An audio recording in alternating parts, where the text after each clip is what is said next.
But just a little bit of information regarding Westinghouse. I think it's important to realize that Westinghouse goes back to 1886. The founder, George Westinghouse, we're 130 years old. We did a lot more things than just commercial nuclear. We did a number of things in broadcasting. We developed AC technology. So many of you know Westinghouse as being very broad. Our focus in the Westinghouse Electric Company today is, we're about 50% of the nuclear power plants in operation. We have an advanced passive technology which has been certified by the NRC, and we're fully committed to nuclear power. We are involved, and we'll show you a little bit, all over the world, and obviously including in North America. In fact, a little bit higher percentage of our business is actually overseas, which many folks may not be aware of. So, when we say we're nuclear power, we are nuclear power, and we recognize today we represent the new build market in the U.S., and we'll talk a little bit about what that means from the 2 sites that we're building at. So here's our Westinghouse locations, and it gives you an indication of where we are at 18 countries, 60 plus sites worldwide, and 13,000 employees with an approximate revenue of $5 billion.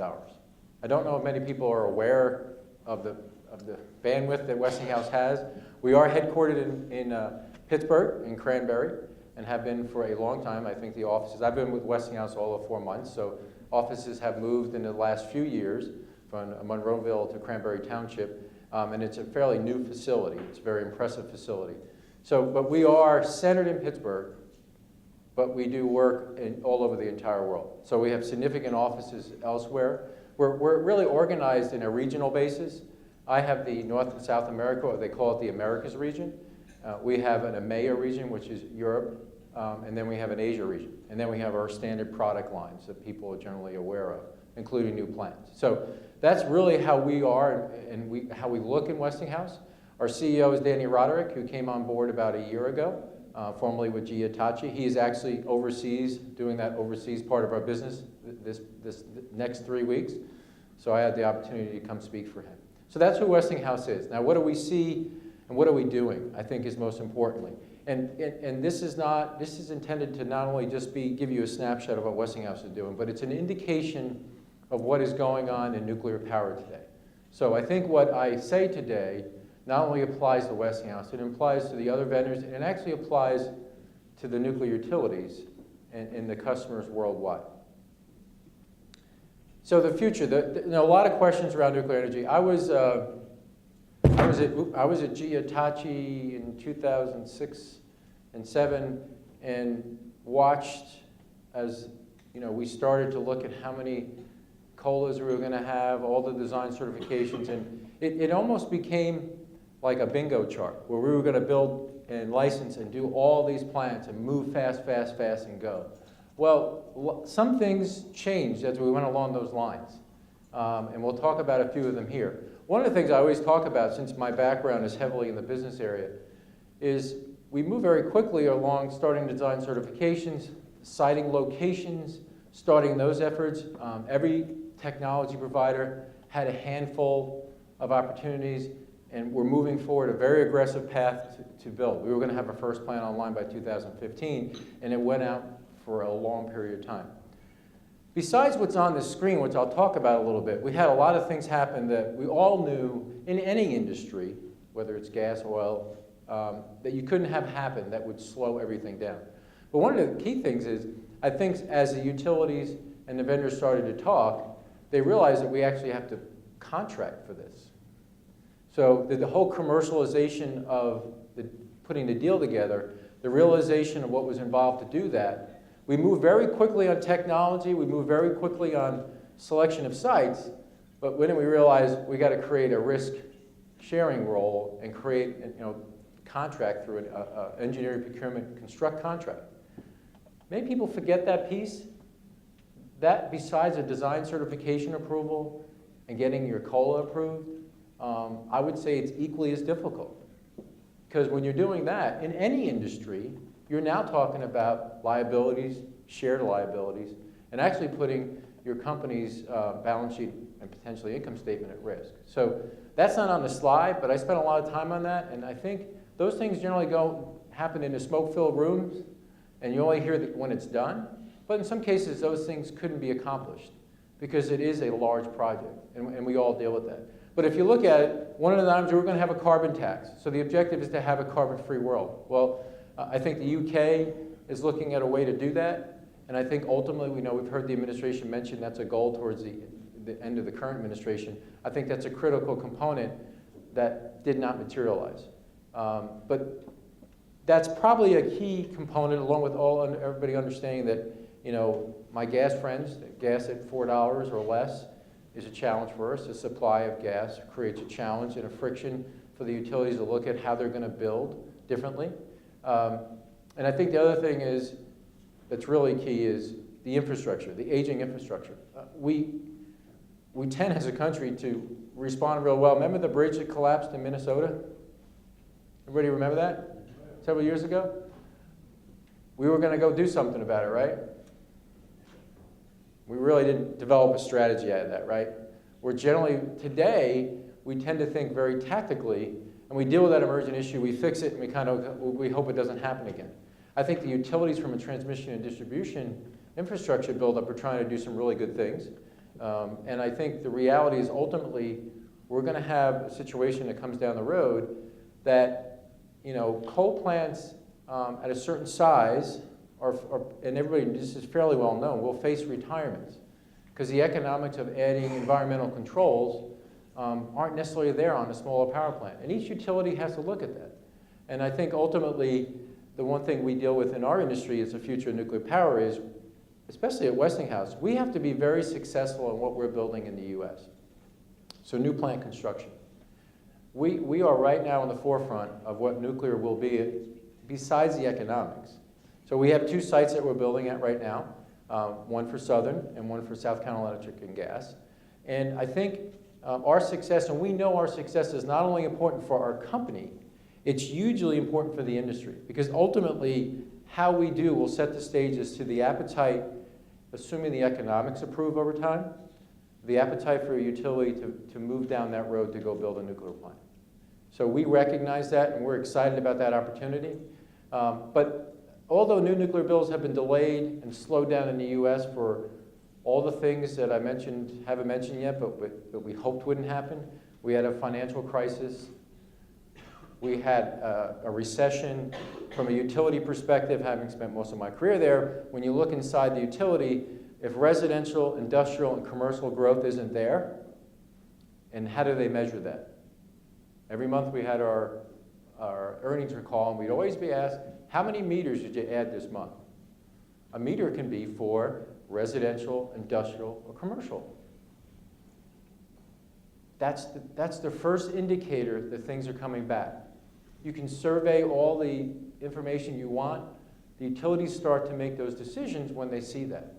And when they do that, they look at a resource plan and say, uh-oh, I think our growth is going to be there. Let's model what makes sense for us to add capacity. And then the question is, are they adding capacity for peak, or are they adding capacity for baseload? Then they start to look at their current infrastructure and their plants and see what will be there, what won't be there down the road. Having spent time on both sides, that's really where a lot of the decisions originate from. So when power prices were at $95 in PJM, when load growth and the housing market was, now we look back on it and say, crazy, right? And now we're all worried that the housing market that's coming back won't do what it did before because we want it to be sustainable and we don't want to live that dream again. And I think, honestly, people making big investment decisions won't react as quickly to make decisions on investments until they see that in a prolonged state. So what's really important is that delayed everything. We had issues that created that tension, and then without growth, and when power prices in the merchant market, realize a significant amount of the utilities are in the open market. They're not in a regulatory base where they get a certain rate of return that's negotiated with the Public Service Commission and the utility. When you're subject to a merchant, your basis for recovery is that power price. So you have to recover your investment, your capital investment. So when that collapsed, things changed drastically.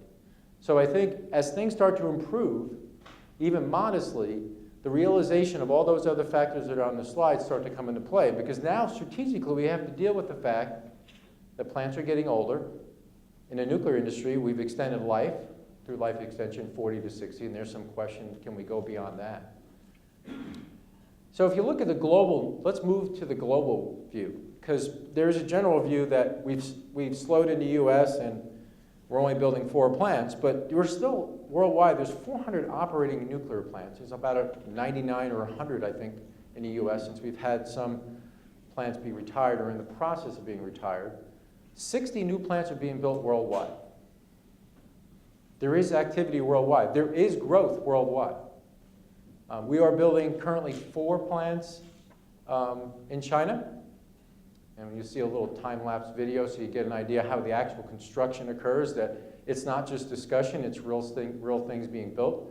And we're actually anticipating starting 8 more reactors in China at the end of the year. So that we would have 16 reactors being built worldwide. So I would say, needless to say, from a standpoint of Westinghouse, we're going to be really busy. And that's really important part of our business. I think the other key factors to realize is we not only build plants today domestically and internationally, we service the existing reactors worldwide. So we provide fuel, we provide refueling services, we provide engineering, we provide major projects and renovations that are done at the reactors. So this is, our business line is not all about, and neither are any of our competitions. So that is entirely a business that's on a continuum, and that creates a lot of opportunity, a very competitive environment, but it also creates a situation where we have to deliver on those projects to our customers as successful, because the nuclear power industry, you know, I had the opportunity in the late 80s and 90s to be part of, I think it was 4 or 5 of the plants that were the NRC watch list, and got the opportunity to go to those plants as part of the senior management team to, for lack of better words, get them back on board where they needed to be. I wouldn't say 72 hours or 70 hours a week for 2 years at each of those facilities was all that exciting, but they were recovered. So I think folks who are in the nuclear industry today understand where we were. And where we are today, we have an excellent performing fleet in the United States. Our capacity factors at our all-time high. Capacity factors historically 25 years ago, 65, 70%. The average is all above 90%. The plants are really safe. They run really, really well. The people who run the plants are incredibly talented. And those are our customers. You know, the Exelons, the Entergys, the big nuclear players, NextEra. I know I'll miss somebody, Duke. I mean, those are important. So in the nuclear industry, it's not just about building. It's also maintaining the existing fleet so that they can get life extension and we can further that.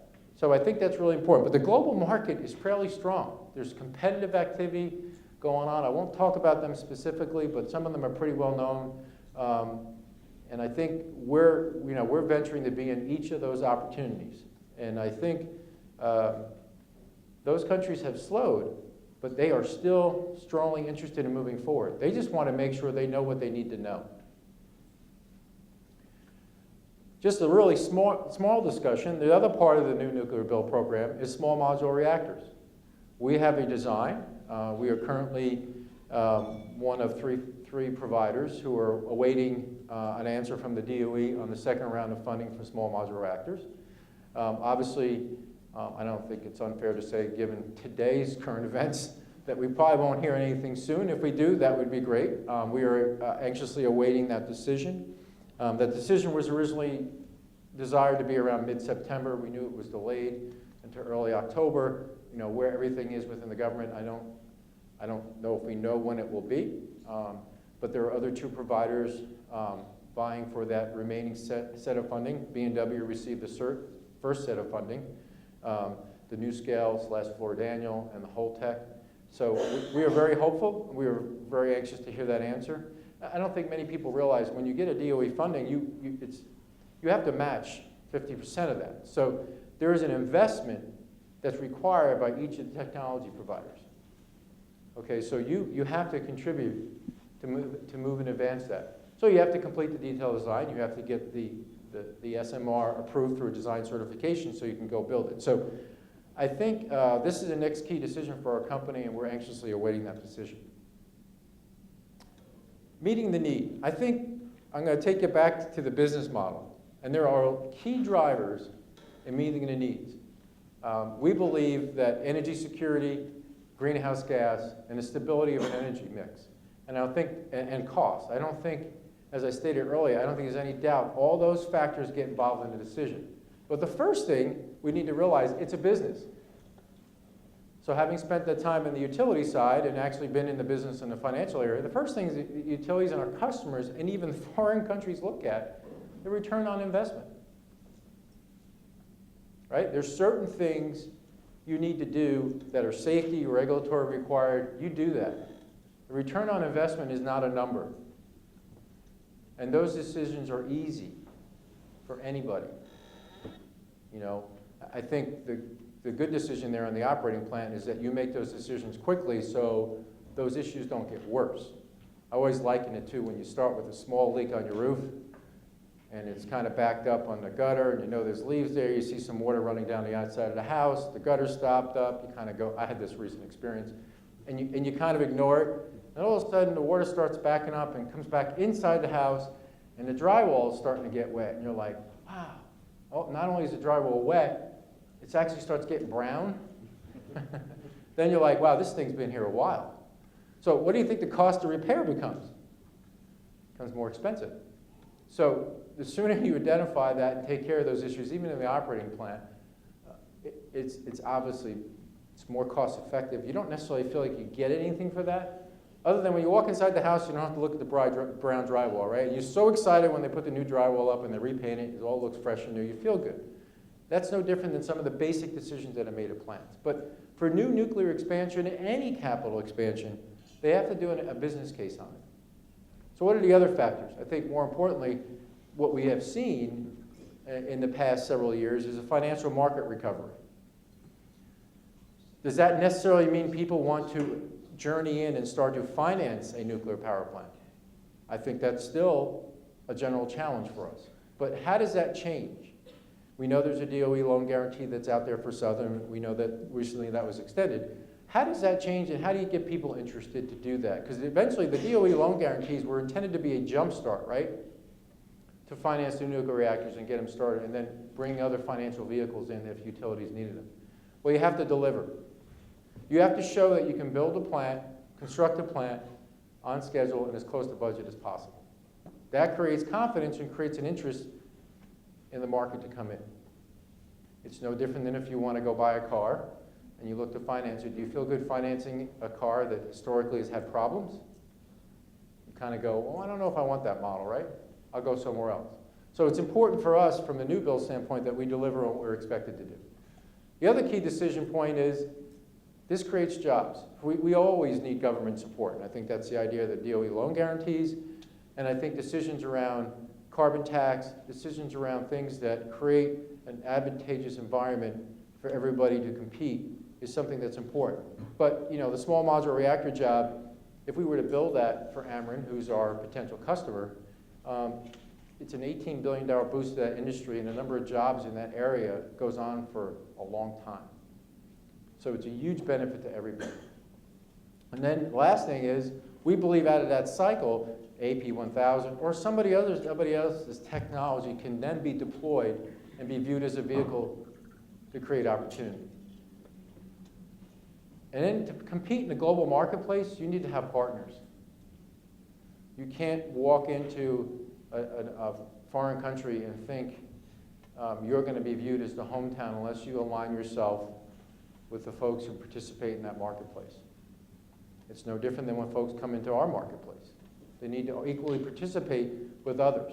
And that's hugely important because I think that's one of the things that will eventually become really important in Saudi Arabia. You need to be intertwined and be part of that fabric. And actually, localization, the percentage of the supply, there's even requirements in some countries that come to build your reactor. Last thing I mentioned earlier, plant life extensions. The reactors are designed for 40 years. Many reactors have been extended to 60. And there'll be some question down the road, can they be extended beyond that? Because at some point in time, we're going to get to that point. It won't be in my career, but if we think strategically, you have 99 or 100 reactors today. We had 104 until the recent retirements in the past year or two. You know, we get to the 60-year life, and we don't extend the life of the nuclear reactors, and it represents 20% of our power, and we haven't decided to replace it with nuclear or other source. It's going to be somebody else's issue to deal with. So why don't we think strategically and deal with it today? So that's why it's important that the current plants, although you don't hear a lot of discussion about them, you may hear when they're in an outage, you may hear their capacity factors, that they perform really, really well. Because they're the fabric of our underpinning of what is our 20% output right now. A lot of that gets lost. But those are discussions that occur between the major vendors and the utilities.